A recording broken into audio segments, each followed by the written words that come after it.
Hey everyone, welcome back. Apple is developing a new AirPods feature that will enable real-time translation of in-person conversations. According to a report from Bloomberg, this functionality will be integrated with iOS 19 and introduced through an AirPods software update later this year.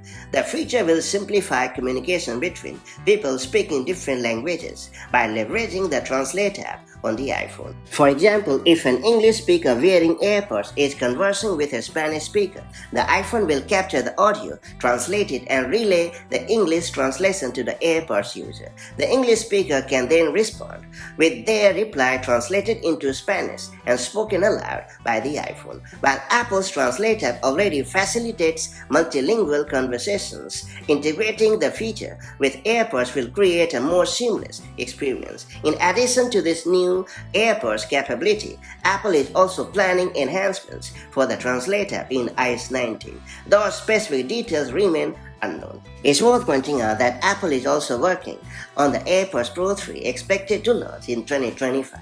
However, it appears the new translation feature may extend to existing AirPods models as well. In recent years, Apple has aligned AirPods updates with iOS releases. For instance, iOS 18 introduced a suite of hearing health features, including tests for hearing issues and an option to use AirPods as hearing aids when needed. So I'm going to keep my finger crossed for this brand new feature.